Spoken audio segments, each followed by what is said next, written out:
All right.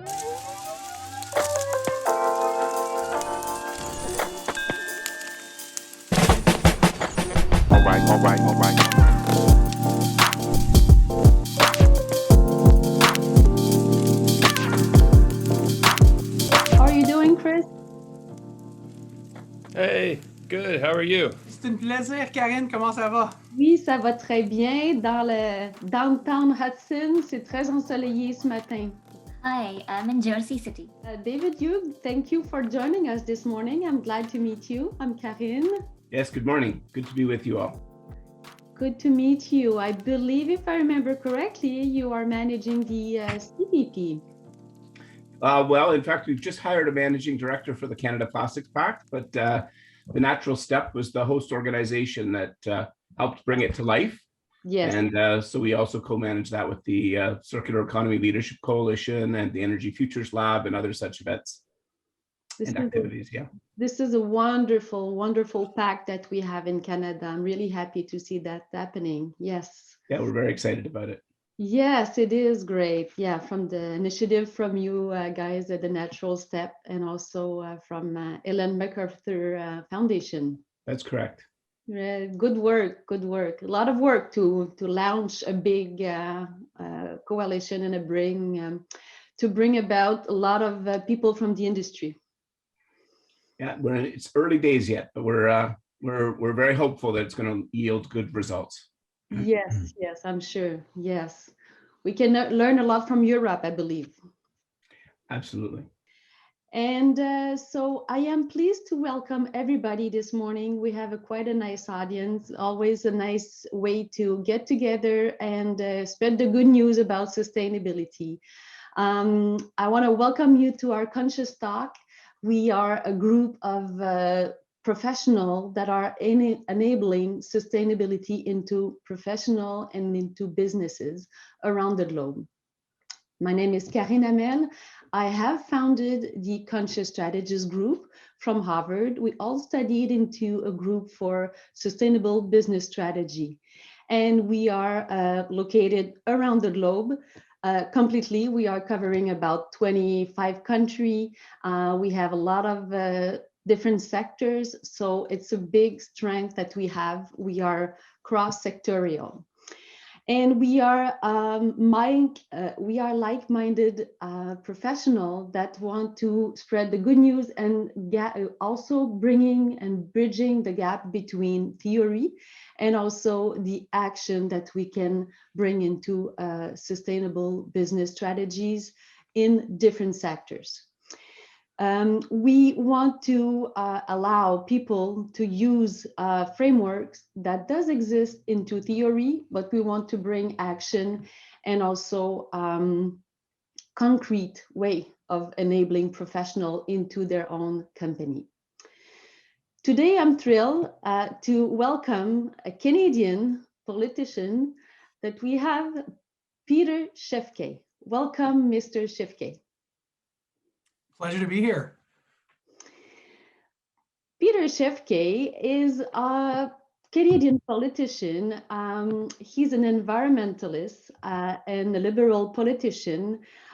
He's representing my riding actually in Quebec. We'll mention province and country since people are from around the world. So the province is Quebec and we are in Canada. So I'm located in Hudson, actually the small town where Mr. Schiefke grew up.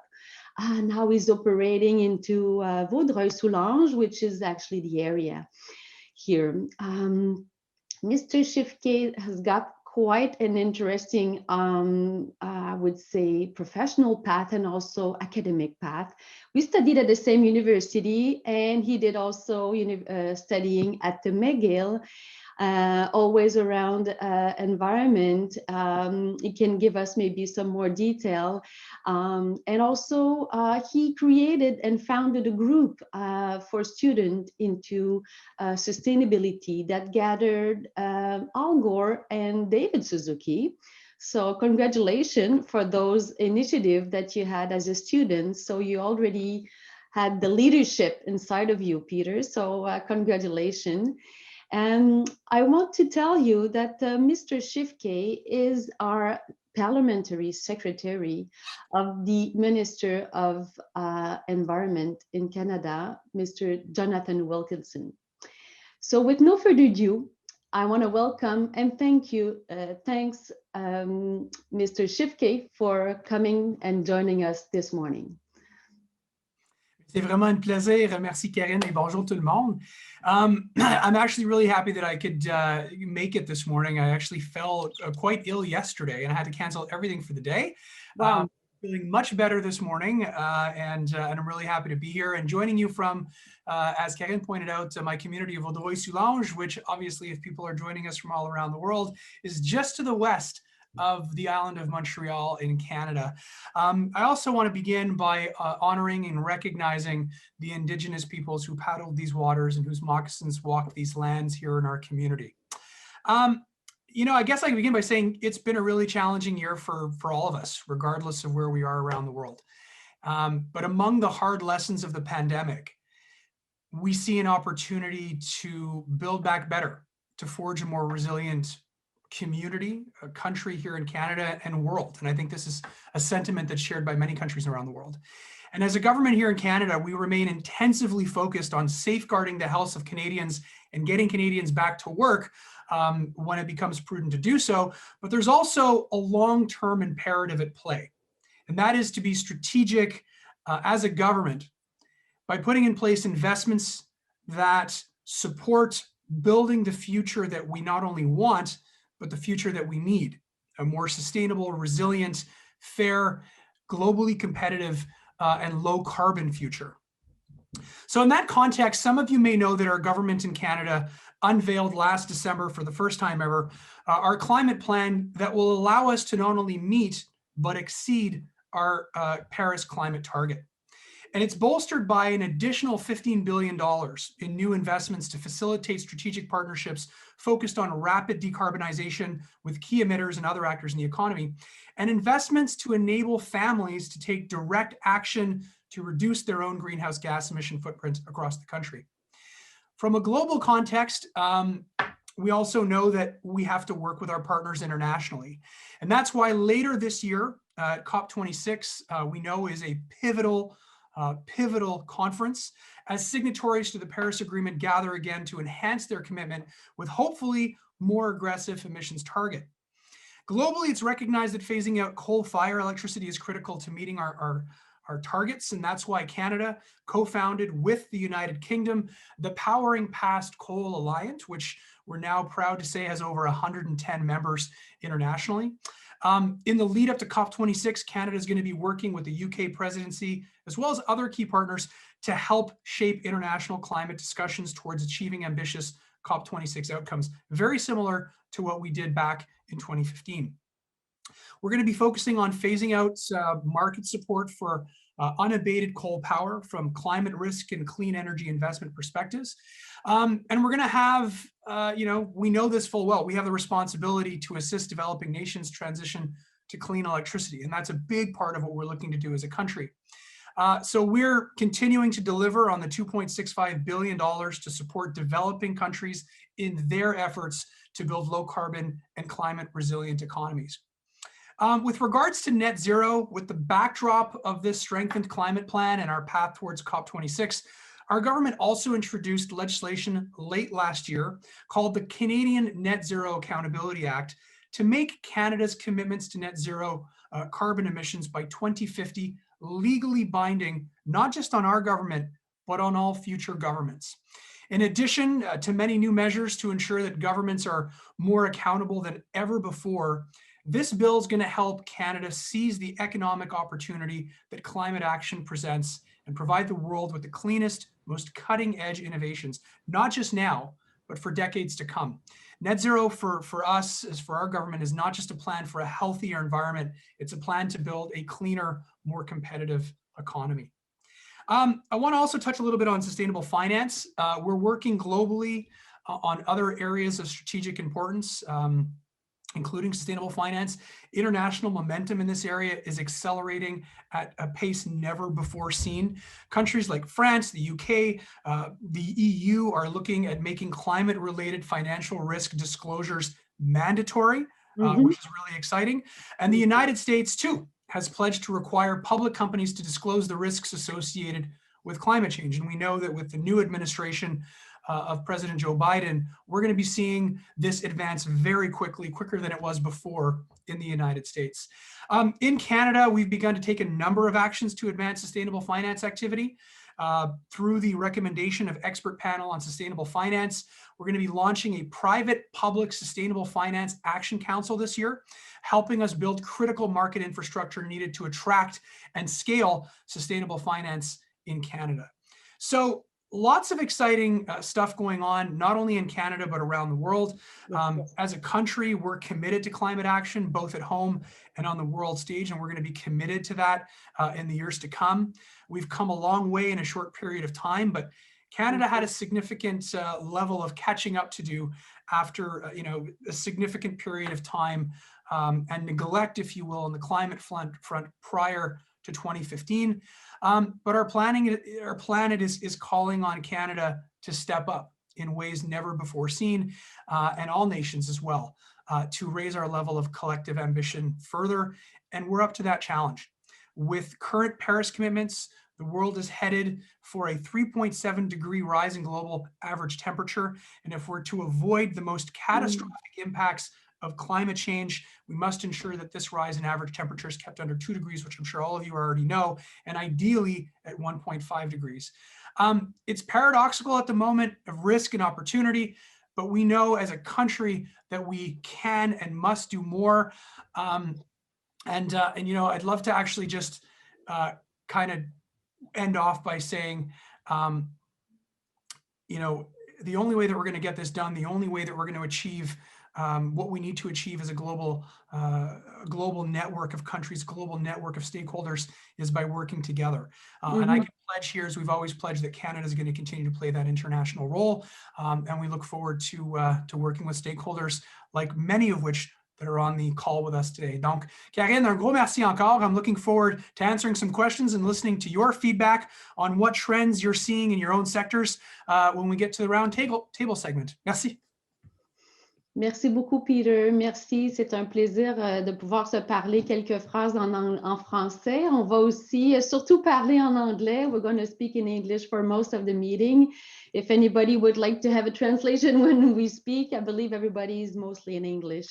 Thank you so much, Peter. Mr. Schiefke, you've been pointing some very crucial point into your plan, and we are looking forward to hear about some insight that you have to share with us. So I want to tell everyone that is participating into the group. I know we've got people from around the world right now, and last time we have met, actually, Mr. Schiefke was under a webinar. Although we are from the same little town, few kilometers apart, we met into Dubai.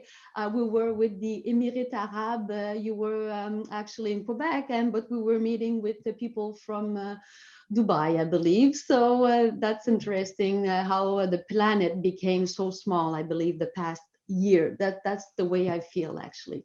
I agree. Which is a good part. It got everyone closer and working within the same direction.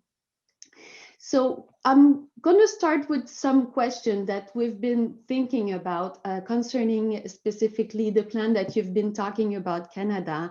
And as you said, of course, everybody is enthusiastic and also excited to see and to realize how the other countries are getting seriously involved, and our close neighbor just beside us, the United States. I'm not going to go too much into, although I love politics, but this is a think tank for academics, so I'm not going to get started, but I wish I could. Anyway, we'll try to go walk on the main street in Hudson and then maybe chit chat together about it. But yes, we have just beside us at the United States, Gina McCarthy, who will do a great job to be an advisor with the Biden administration. We are really really confident about that. I'm really happy to know that she'll be whispering into Biden's ear and giving some advice. That is great. As will John Kerry, Karen. Oh, I know. I'm so happy. I'm so happy about that team. I really feel confident. Like, this is great. Yes. And I know in Canada, we've got powerful people that are from the root, from the ground also, and that have been also establishing strong research and scientific base solution, and also knowledge that are bringing solution that can be implemented into businesses. And that's what we are looking for at the Conscious Strategists Group, since we are cross-sectorial around the globe into different sectors and also into different continents. So we're talking about at least 12 time zones when we do meetings. So we have Dean Spicer, who is in New Zealand, it's always hard to get everyone at the same time, or we need to be awake at night. So with no further ado, we're going to start some question directly with Mr. Schiefke, and then we'll have an open table. Please feel free to jump in and tell us more about your own sector, and also some concern that you would like to hear more from Mr. Schiefke. Here in Canada, we can hear a lot about C12. C12 is the act that we know that wants to ensure that we do measure the target that we do have in Canada. You are planning to do some progress and some reporting and measurement to make sure that we do reduce the greenhouse emission in Canada and to meet our objective. So my question is, how do you, Mr. Schiefke, and your team are planning to actually meet those measurements? How are you planning to do those measures in reporting? Okay, so that's a very good question. So Bill C-12 includes a whole slew of robust accountability and transparency measures, and I think that was key for us to gain public support for this and show them that this wasn't just a bill put forward to kind of give off the impression that we were serious about taking climate action. I would note as well that those measures would not only apply to us, and I think I mentioned this in my opening remarks, but they would apply to all future governments. And I think that was the purpose of this. This is one of those things where we're saying climate change and achieving the reductions in GHGs that are necessary cannot be a partisan issue. It has to be something that every single government, regardless of party, has to commit to and has to be held accountable for. So with that in mind, the bill currently requires the tabling in Canada's Parliament of targets, of plans, of progress reports, and assessment reports publicly. In other words, governments would have to set a clear target, the path to achievement, and a stock take of whether or not the target was achieved in the end. So to answer your question succinctly, everyone would be able to see whether the government achieved its target or not under this bill. But that's not all. We also included a wide variety of other mechanisms to keep all governments accountable during the years leading up to the target. For instance, as you mentioned, Minister Wilkinson stood up an independent, expert-filled net zero advisory body to advise them on the best pathways to reach the targets. And we're also including a role for an independent commissioner of the environment and sustainable development to audit the government's plans. The bottom line for us is that committing ourselves to transparency and accountability helps people and businesses plan, and investors know that they can count on Canada to be a great place to invest, and that we are committed to doing this regardless which political party is actually in power. This is wonderful. And as I believe, the commissioner is already in place since February, I believe, with the advisory board. This is all new. This is fresh news if you guys have been following what's happening in Canada. So we do have an expert as a commissioner that is already in place. The advisory board also has been established. So you've been quite effective into establishing those commitments. And into, I beg your pardon, Mr. Schiefke? No time. Sorry to cut you off. I was just saying, we feel a sense of urgency. So for us, we're trying to get these things lined up as quickly as possible and in the right way possible to make sure that it's in place. Exactly. As you said, it's an emergency, you know. We have to, an urgency, I should say. We shouldn't say anymore the climate change, but I believe it should be the climate urgency, you know, so people can really understand what's actually happening. In terms of really a simple explanation, although everyone are professional here, and I know few of them that are really into sustainability, although they're bringing the sustainability into their own field, like I would say Nicolo Durenti, who is with us today. Nicolo is working into a company in Manhattan. He's working for Michael Kors and looking into Wow. the accessories and also bringing all the sustainable aspect into the business. And he's done a bit the same as we've done with Conscious Strategists, establishing a think tank, but also a media that can actually speak with the big brand, that can actually use those insights that we can have from politicians, as you, Mr. Schiefke, but also from academic, like we did at the Harvard University with Madame Rebecca Henderson, our professor. So my question is very simple. What is net zero emission for you and your team? Okay, that's a great question as well, Karine. Merci. So having net zero emissions essentially means that there are no greenhouse gas emissions, or that greenhouse gas emissions are completely offset by other actions that remove climate warming gases from the atmosphere. And that's essentially, essential to keeping the world safe and livable for our kids and grandkids. We're, obviously the Paris Agreement targets are extremely important. We have to bring ourselves down and meet those targets by 2030. But I think the long-term goal needs to be for the world to move towards net zero economy, which is why Bill C-12 was so important. But we're not the only country to do this. The good news is that there are 120 countries around the world that have committed to reaching this goal, including the UK, Germany, Italy, Japan, and France, some of the largest economies, including Canada. And it's important because we all know that reducing our greenhouse gas emissions is a central part of the effort we need to make to provide cleaner air, healthier communities, and greener planet for future generations. But I would also note, Karine, that achieving net zero is not only a plan for the environment, it's also a plan for the economy. And I'm sure you're discussing this with all of your members and that everybody in the call is aware of this. But if you look at what the projections are in 2022 alone, we're looking at $2.5 trillion market for clean energy technology and clean tech. That's next year. That's not 10 years from now. It's not 20 years from now. That's literally next year. So to use the most Canadian analogy possible, and hopefully there's some hockey fans out there, skate to where the puck is going, not to where the puck has been. And that's what we're trying to do as a country. We're saying, look, here's where our economy was. Here's where our economy needs to go, because that's where the world is and has to go in the years to come. And we want to take advantage of those economic opportunities and provide those well-paying jobs, the future jobs for Canadians, and make that transition to a cleaner economy. Exactly. I couldn't agree more. That's the thing. We want to make sure that we bring the message, and this is one of our mantra at Conscious Strategists, since everybody are into business, and that prosperity is part of being sustainable.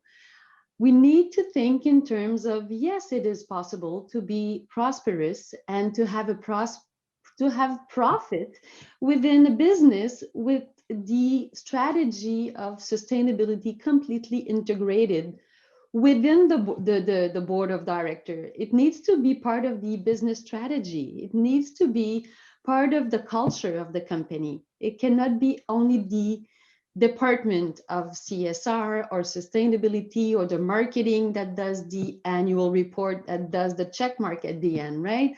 So I remember, you're 100% right, Kevin. I was just gonna chime in and say, I remember a time, and I'm sure you remember this too, where companies started out having the CSRs and having the corporate social responsibility officers and having perhaps one member of the team that would solely focus on sustainability. Yes. And now we've actually reached a point, which is incredible, that this happened, I think, over the last 10 to 15 years, more specifically, where it's become a culture, more of a culture in the business itself, and understanding that every single department and every staff member and team member needs to understand how they can play their role in this much larger goal of making the company more sustainable. It's not only good for business because you're reducing waste, and in many cases you can save money by going this route, whether in the short and long term, but it's also good for marketing. It's also good for being able to show consumers who are demanding more and more than ever before that your product is sustainable and that is doing everything it can to do right by the environment and future generations. And companies that don't do that, don't do it at their own peril. Yes, yes, I agree with that. The aspect of the marketing, it's of course it's a good reputation, but I would add to that, being from the communication and the brand point of view and responsible brand, but I really want to make sure that the client that I work with or the partner that I collaborate, that they understand also that the natural resources will come to an end at a certain point. So the prosperity can also mean that you need to rethink and innovate in terms of what you are actually planning to use in the long term. We've been studying a lot into the minding of thinking us later versus us. This is, I'm getting confused. So it's us later instead of me now. So the me now is actually consuming and thinking about investing, let's say, into short-term profit instead of thinking maybe I'll wait longer, but eventually I will profit, but also the whole planet will. So we can take it personally, the me now or us later. And that's easy to teach to children. It's easy to speak into the kitchen. So it's a nice way to think about long-term investment, also for client, into the way that they speak about their brand. And again, something that's interesting too, just before we move on to the next question, the Canada Plastics Pact, which you were kind of alluding to earlier with David, that's literally a conglomerate of companies and organizations coming together and making the pledge, but not only making a pledge, putting in place concrete actions that are reducing their environmental impact. Exactly. And that's one really good example of what you're talking about. Exactly. Yes, the CPP is a great way. I hope everybody will learn about that and we can publish about it after into our hub. I would be pleased to inform everybody around the planet, because every country needs to be involved in this for the plastic pack. Also in Conscious Strategists, we have a member, Julie Anderson. She's also the CEO of a Plastic Ocean. They have created a movie also. So, a lot of good work that have been done in the group. I'm going back, Peter, Mr. Schiefke, to offsets. Let's talk about offsets. It's quite an interesting mechanism. I'm not making jokes, or I don't want to be cynical. It's just, as you studied environment, what is the actual advantages other than economical, other than, I know Chris is opening his camera and we've got a PhD teaching at the university. Chris Labosier is a teacher at the university in the United States. I'm really curious, I heard a lot into the New York Times. They did a lot of reportage about that. And can you explain us, the offsets? Because we know the end would be that the companies are still allowed to pollute. So the first thing I'll do is I'll talk a little bit about from the Canadian perspective. Yes. Canada needs to continue reducing its emissions across sectors in an effort to achieve net zero, but also generate economic growth. I mean, that's something we're looking at a government in depth. Yes. On a technical basis, our government is working on developing a federal greenhouse gas offset system that will encourage voluntary project activities by allowing the generation of offset credits. These credits can be used for industries regulated under the federal output-based pricing system for pricing pollution. And it's going to further create incentives to reduce emissions that we hope will generate additional economic opportunities in sectors such as agricultural, forestry, and waste. Directly with regards to your question and advantages, offsetting emissions through measures like our government's pledge to plant 2 billion trees, for example, or on the development of carbon capture, utilization of storage technologies are going to accelerate our economic transition towards cleaner solutions and less emissions. In some cases, these kind of technologies and just the use of carbon offsets will be more useful for some countries than others. Every country is going to have a different approach to this. Yes. In Canada, it will play a role for a whole slew of different reasons. Our economic makeup, the fact that we still have a huge fossil fuel industry, right? I mean, these are things that we have to address. We can't look at where we want to be yet. We have to look at where we are and understand what that transition is going to look like. But every country is going to look at it differently. It's going to play a larger role in some countries versus others. And in Canada right now, we're looking at how that's going to play its role in setting up the infrastructure for that to happen. Mm-hmm. Yes, I totally understand, and I agree with what you're saying. You know, it's really sectorial and it's geographical also. The planet is done in a certain way, and economically, nature is different. So I understand the offset will serve better into certain way, but the fact that a lot of people are in doubt with the offset once they understand it, and I understand it's like an exchange, right? So you think the total of and maybe Chris, if you want to jump in, you know, if you want to bring some technical aspect, or the fact that it's an exchange, that I think that's why the public also has got a certain resistance. Why? When they understand the mechanism, you know, they become not as they don't give credit as much to the brand that they are buying from, or that they are encouraging, because they say, well, yeah, it's easy, you know, they just exchange the credit, or they use a certain mechanism. So are you planning to do certain way of communicating differently about it in Canada, or? Yeah, I think, look, I remember where we were 15 years ago when I was, you know, prior to this life as a politician, I was running Al Gore's foundation here in Canada for Yes. 5 years.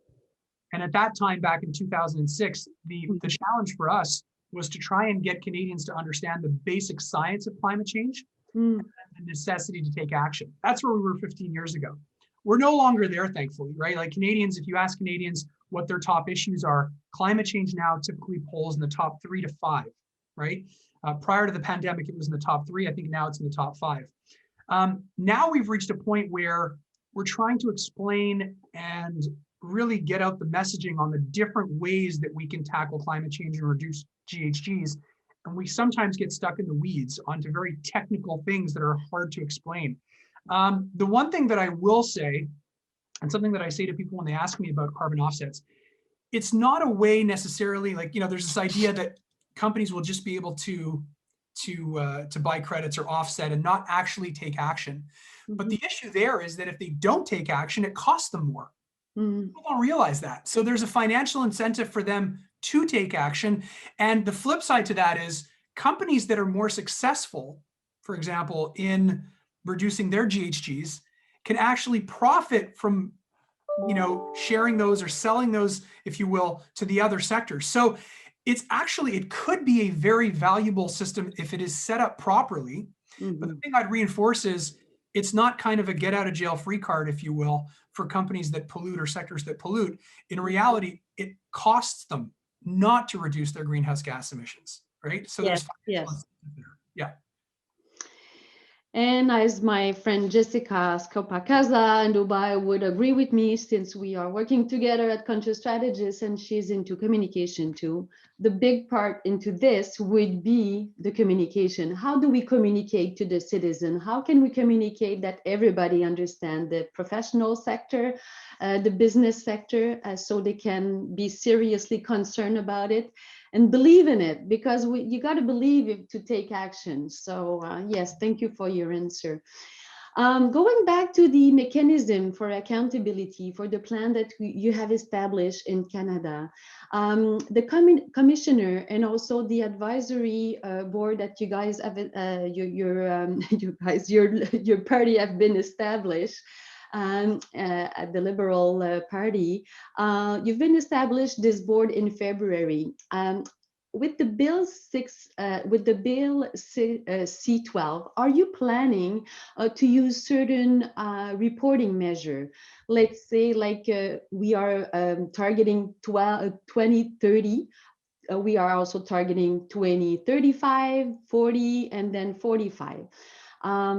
Are the measures around SASB, around PRI, are you planning to use those international measures that the UN and Global Compact have been established?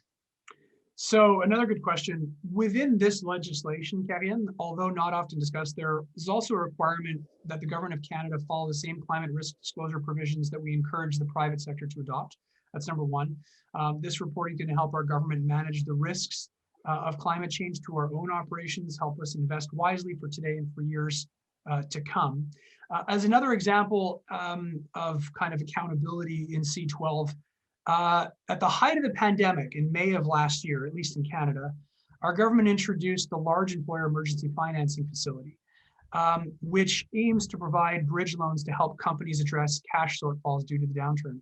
And to access the program, companies, we required essentially that companies meet several requirements. And one of them was to publish annual climate disclosure reports consistent with international standards, including how the future operations will contribute to achieving Canada's climate goals.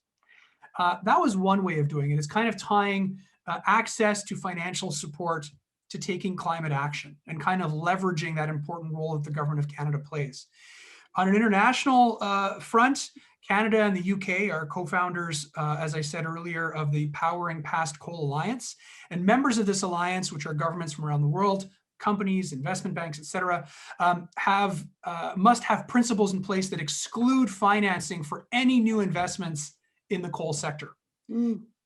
So it's clear, I mean, governments must price risk and provide incentives that facilitate the transition to a low emission future.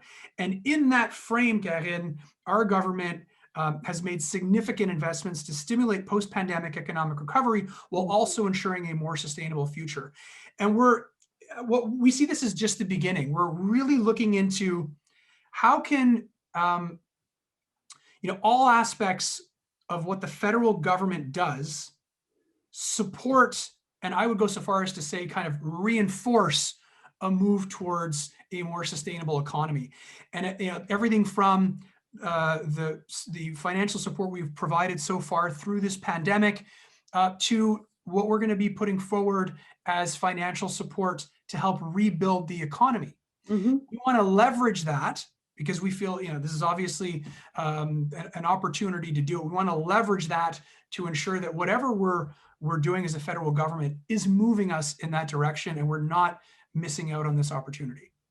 Yes, I believe that you did jump in and you didn't miss onto the opportunity so far. Like we are in March, and you've been establishing a lot of a good way of having some procedure that will lead us to the promising future that we're all hoping into business or into also society in general.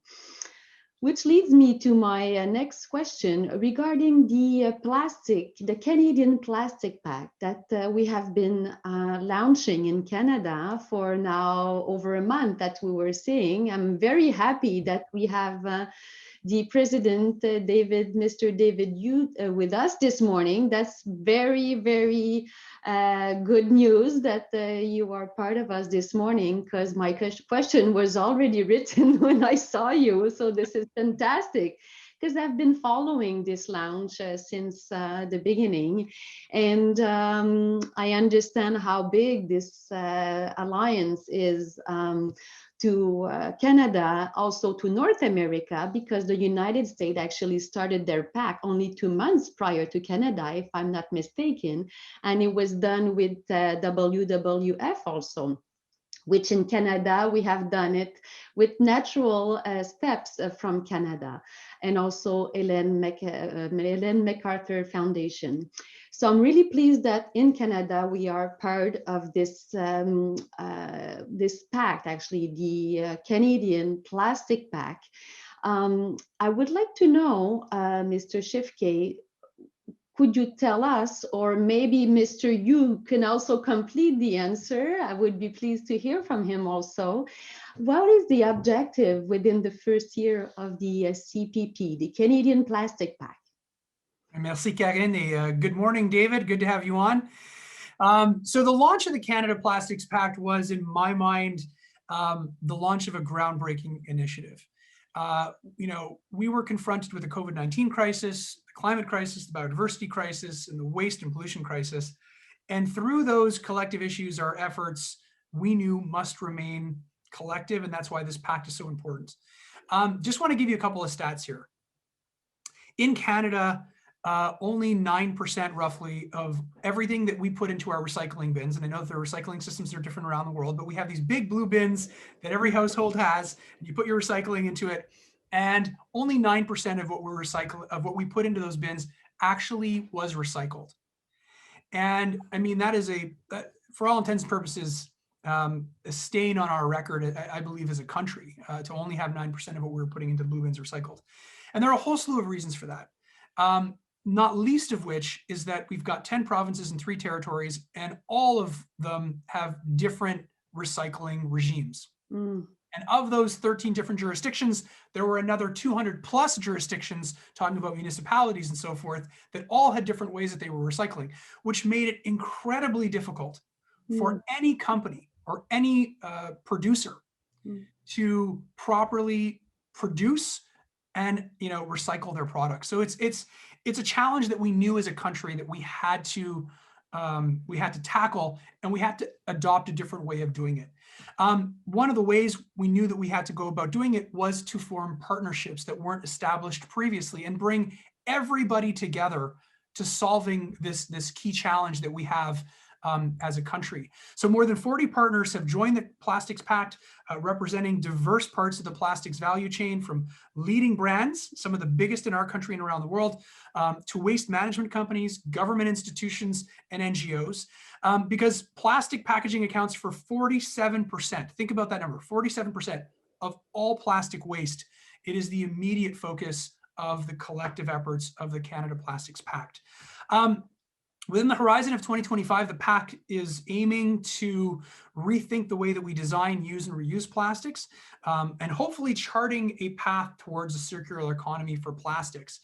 And we wanted to be a part of this because a lot of what has to be done to achieve zero plastic waste by 2030, which is our government's goal, is to do everything we can as a federal government to facilitate that, the achieving of that goal. And one of the ways that we can do that is, and something actually that industry has been asking for, is the harmonization of the recycling system across the country. So that producers know that no matter where they are selling their products around the country, that those products will have access to the same highest level of innovation and technology that will allow for those products to be recyclable. That's good for them because no company out there wants to have on their record that the vast majority of their products are not being recycled. And as a federal government, we want to deliver better results. So the Plastics Pact for me was instrumental in setting up, and I think it's going to have a huge role to play in the years to come. And I'd actually love to hear from David on this. If he could. Me too. Oh, me too. We're so lucky to have you, Mr. Hugh. I'm so happy. This is such a nice surprise. That will be perfect to complete the answer of Mr. Schiefke. Plastic is such a big issue, and that's around the world. And I'm so happy that we are now part of it in Canada. So please jump in and tell us more about your insights that you have about your group. Okay, and thanks for the opportunity. And Peter, thank you very much, first of all, for the support that you and the government have given to the Plastics Pact. It's really been very instrumental to us getting this off the ground. And I know to your own personal passion for this project and for the issues. So we can't thank you enough for that. And you've been a great ambassador for the Plastics Pact just in the last couple of minutes. You've captured so well, really, what we're trying to do. And in its highest level, it's really about keeping plastics in the economy because they are a very valuable and important material that have enormous implications for our economy and for the work we do and for the health of people and for so many things. So it's a very valuable product, but we have to keep it out of the environment, and that's the highest level kind of ambition here. And the way it started really was, this has been a passion project for some of us for over 2 years to get this started. but it really got launched. The conversation about it seriously got launched at the G7 meeting of the Ministers of the Environment, which was hosted by Canada in Halifax. And it was all the momentum that got started to the Ocean Plastics Charter, again, where Canada played a very important and leading role globally. And that sparked us. We were already working on trying to advance a circular economy in Canada and be an emerging leader in the global space. But we realized we needed to find that thin edge of the wedge, that one issue where we could really demonstrate value. And we agreed that that was plastics, partly because of its importance, as Peter has identified, but also because it was on the minds of so many people. It's in the consciousness of people. People see this and have a visceral reaction to the presence of plastics in places where it shouldn't be. And so that led to the creation of this. One of the first things we identified and heard as we went to talk to people about it, we had a lot of people rolling their eyes and saying, well, wait a minute, we don't need another plastics group. There are so many groups out there that are actively passionate and doing great work on plastics related issues, plastics innovation. And many of the industry partners already belonged to 4 or 5, 6, 7 different networks. So it was an uphill struggle for them to finally sign on to the Plastics Pact, and it's why it took so much time. And what it was that they, and what I think the real value proposition of this is that it brings the full value chain together. Yep.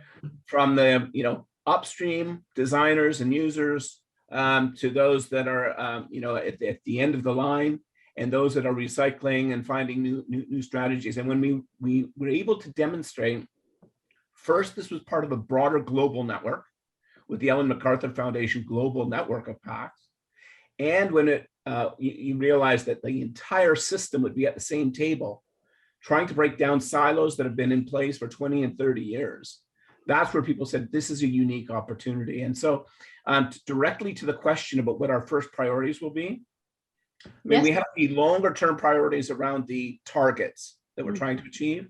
In the shorter term, it's building the network, but it's also establishing baseline data, which isn't easy to do because our data systems, they don't talk to each other, and we're not collecting all the right data. But we need to get baseline data against which to report against.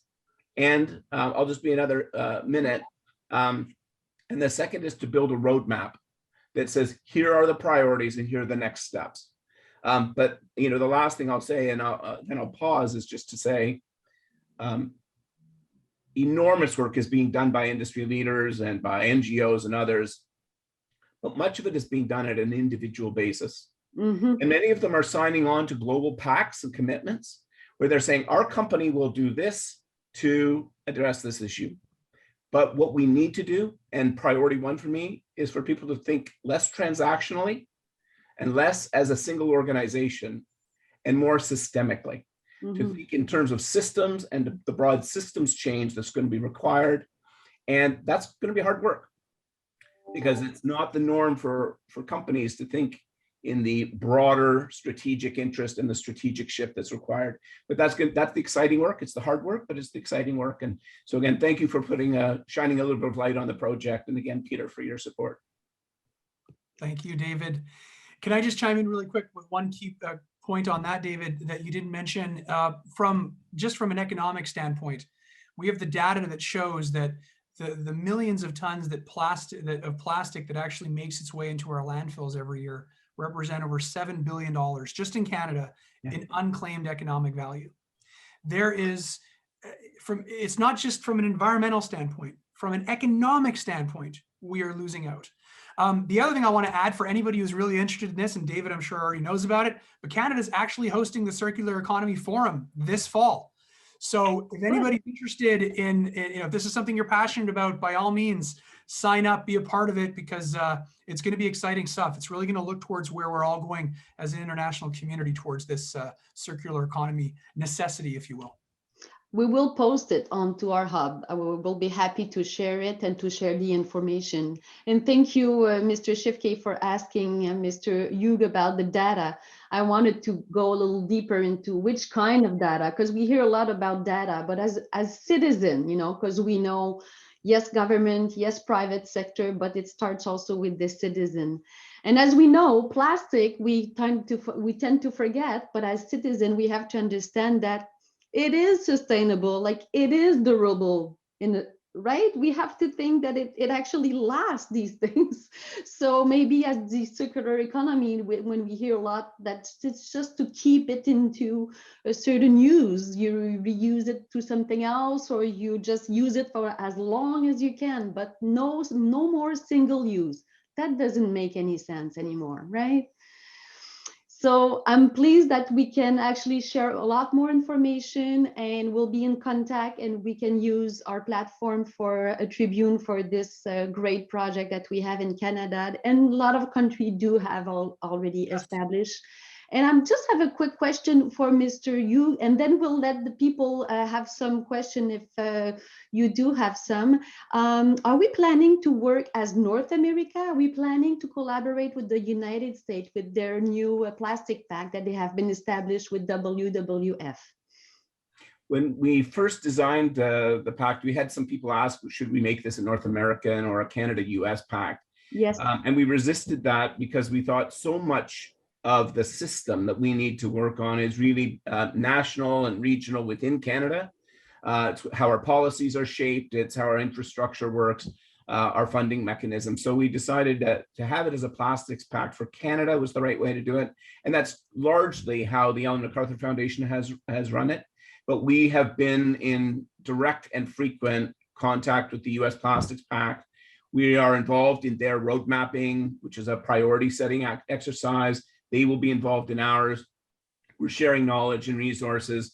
And we recognize that many of our industry partners are participating in the pact, both in Canada and the US. And that because of the trade and the kind of sharing of knowledge and expertise across borders at the industry level, that we also want our plastics pacts to be doing the same. So in many ways, it is a Canada-US pact.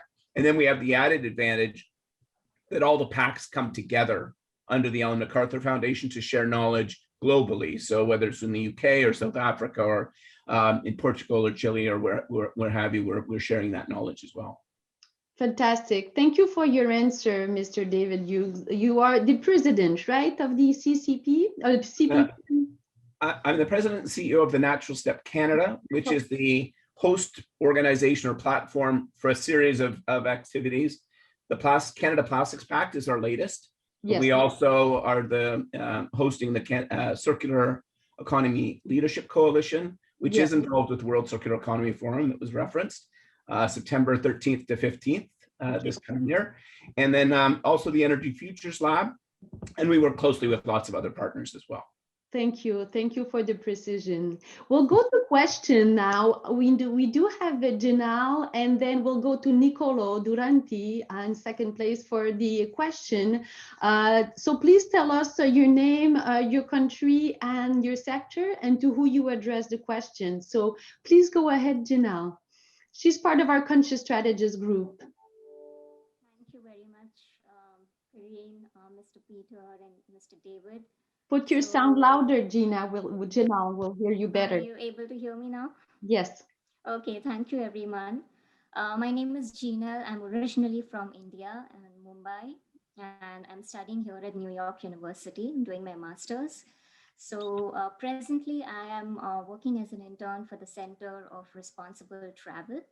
And I wanted to share that since you mentioned the importance of collaboration and coalition for the climate change impact, we are currently working on the Future of Tourism Coalition.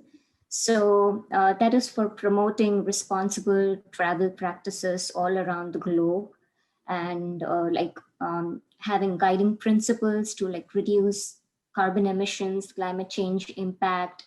So that was one thing that I wanted to share. And Mr. Peter, I have a question that I'm sure a lot of companies would be facing many challenges to actually implement sustainability into their core businesses.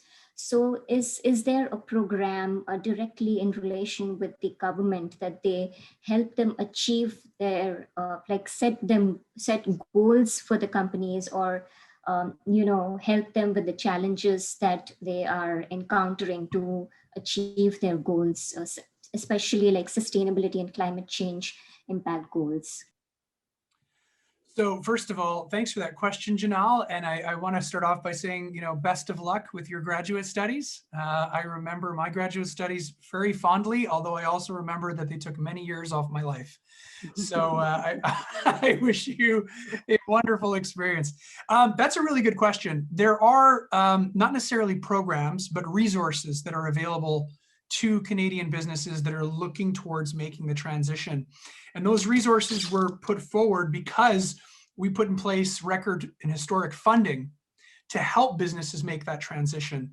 And we had to do that. It was kind of we're going to put the money out there, but if businesses don't understand what it's for, then nobody's going to want access to that funding or not, understand it or appreciate it. So attached to the funding that we've put forward through ISED, there are resources available to explain the importance of these and what the point of these funds are.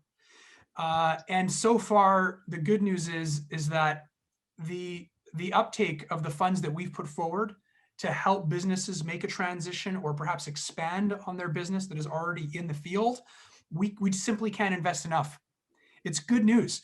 Companies are looking to make that transition or they're looking to expand. Actually, just recently, as 48 hours ago, Prime Minister Trudeau, with our provincial counterpart here in Quebec, made a $100 million investment in a company called Lion. They build electric school buses and electric transit buses, because our goal is to have 5,000 electric school buses, transit buses in the country over the next couple of years.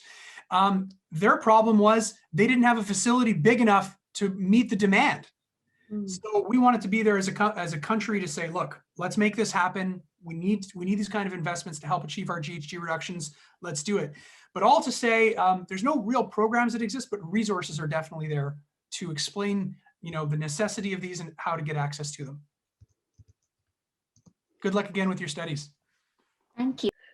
Thank you, Mr. Schiefke. Thank you, Janelle, for your question. Now we are going to Nicolo Duranti in Manhattan. Go ahead, Nicolo. Good morning, everyone, and nice to meet you. And I'm very pleased to be here, and thank you for organizing this. I'm Nicolo Duranti, Italian as a origin, but New York based.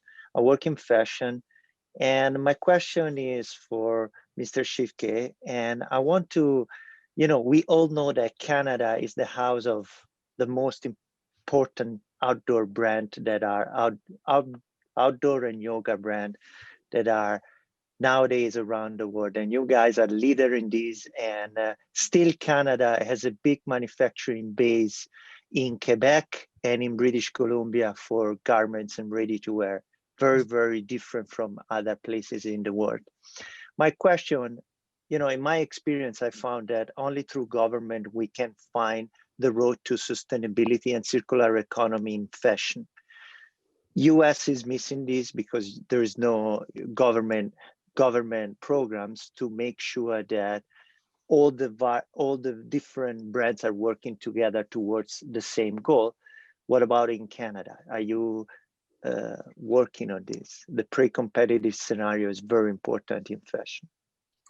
It's a great question, Nicola. I would say that we're not immune as a country to what's happening outside in every other country around the world. The reality is we have the same economic pressures to reduce costs and fabricate much of what we create here in Canada. You're talking about the brands, the Lululemons, the Mex, the what have you. These are iconic brands. There is pressure on those brands, though, to not make in-house as they used to. So it's not something that we're immune to. I would be lying to you if I said I had an answer as to why we've been able to kind of keep it here and keep it locally. I'd be lying to you. I guess, I don't know, perhaps Canadians are more demanding of it. I think there's a certain level of pride that comes with it. I know that when I buy, when I wear Lululemon, my wife and I are very active, as you can imagine. And when we That's wear, good. I'm glad to hear that. That's perfect. I mean, especially if you're living in Canada in an area like ours, Gagan, Yes. the lifestyle is being active because we're so blessed with the nature that surrounds us. Yes, we are. And so I think that I think there's a sense of pride when I put it on, knowing that I'm not only supporting something that was created here in Canada, but also something that was fabricated in many parts, at least here in the country. But we face the same pressures, Nicolo. There's no silver bullet or answer that I could give you to say, well, this is how you can do it in-house. It's very tough, right? Because the economic pressures are there, and at the end of the day, the profit margins need to be what they need to be. So good luck. And I have to say, you had said which company do you work with? I work in Michael Kors. So Michael Kors, I just want to say that if there's ever like a Michael Kors bag that you're not using, that is just like perhaps somewhere in the side of your, your kitchen or something, just ship it along my way. I'm sure very, very happy to receive it. Mr. Schiefke, be careful, because Be careful. Nicolo Look, and I, we speak almost every day, and he asked me my address to send me some stuff. So just be careful, you might receive something. Well, Nicolo, my wife has one of those bags and she cherishes it. So I know, I'm sure, and we are happy for it. And that's why we work very hard to make nice and durable. And can I just add on that, because I know we have to end here, Karen, but the durability aspect, Nicolo, is one of the things that we very much appreciate. She's had that bag for 6 years now, and we've got 2 kids. She uses it, like sometimes we go to the beach with it. It's kind of a bigger bag, but it's durable. And that's, I think, one of the something you can solve from a sustainability aspect is you build things. Yeah, if you go, for example, in Louis Vuitton sustainability chapter, they say that durability is the main aspect of their sustainability program. Or Hermes say, I produce small quantity that lasts forever. Yeah, that's how they approach it. And Mr. Schiefke, I'm just going to take a minute to speak about the durability and also the sustainability aspect of High Brand, because Nicolo is actually hosting with his colleague Nicolo, another Italian that is located into Amsterdam. They do have a podcast and a channel about high end. It's unbelievable, the worldwide connection they do have. And they speak a lot about, they always speak about the material, about how we can deal with the sustainable aspect of materials. So we will share your NNN Sustainable Talk with NNN. We will share it for you, Nicolo, and Nicolo from Amsterdam. So Mr. Schiefke, if you and your wife are interested into this field, they are very, very knowledgeable, I'm telling you. And very nice also, they're very nice. Yeah, I'm sorry, Karen, this is Rafa from the Minister's Office. Unfortunately, Parliament Secretary has another event to attend to, so we're gonna have to log off for now. But Peter, I don't know if you just wanted to say your thanks, and then we're gonna have to hop onto the next event. Thank you, Raphael. Thank you so much. Thank you, Mr. Schiefke. Hope to see you in the neighborhood eventually. Thank you, everyone. It's been a pleasure, Karine. Merci, Nicolo. Thank you everybody for joining us. It's been a pleasure to spend the last hour with you. I didn't realize it went by so quickly. It's actually 11:07, but this is great. Anytime you want to have this chat again, Karine, it would be a pleasure. And once again, we live literally 10 minutes away from each other, and we've connected twice online, but never actually connected in person. So hopefully when everything calms down, we can do that.